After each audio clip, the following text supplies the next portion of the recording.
If you would have told me 3 years ago that I'd be single living in Pennsylvania, I probably would have laughed at you. And then I would have been terrified because I didn't want that.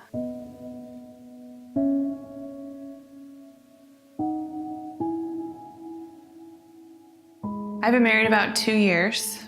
He came home one day from work and he told me this is not easy for me to say. He said, I haven't been happy in a while and I'm just not feeling it anymore.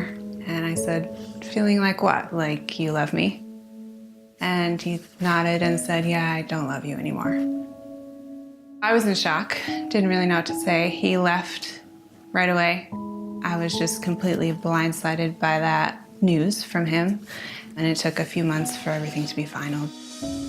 He was my best friend before we even started dating. Dated for about a year before we were engaged, and then after that we were engaged for almost 2 years before we got married. So I had a pretty easy life until then. Grew up in a Christian home, and this was the first big trial that really defined what I knew about God and what I knew about myself.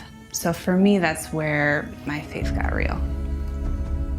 He left, and then about a month later, I got proof that there was someone else. God allowed me at certain points to get proof of different things, and it was just little bits at a time. It was never easy. There was a lot of shock and confused emotions. I never thought that it would happen to me.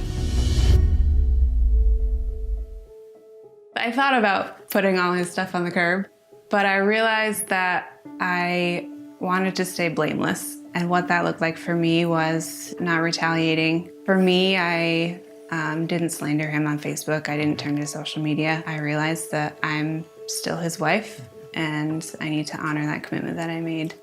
Even though I knew it was ending, I still wanted to honor God through that. There's been some darker times than others. There's a lot of thoughts that try to creep into my head. Thoughts like, this was your fault, you'll never get over this. Those lies and those thoughts try to creep in and try to make me believe that God doesn't know what he's doing. There was a lot of people that told me, I'll be praying for you, it's the least I can do. And I realized it's the most you can do because we have a powerful God. So I should never downplay prayer and the power of God because I felt that power very real. I never really had it out with God about this, strangely enough. I was confused, but I was very aware of his presence and his love because I immediately surrounded myself with the body of believers that I was in. While I didn't understand, I knew that absolute truth of his love and his presence. Even though he doesn't always give me the storybook ending that I want, maybe sometimes he's silent, working in different ways that I don't even know to look for. He is always present with me. He's always faithful, and he pursues me in a very personal way. I'm in a way thankful that it happened because it changed who I am in a good way. And it changed my relationship with God in a very good way.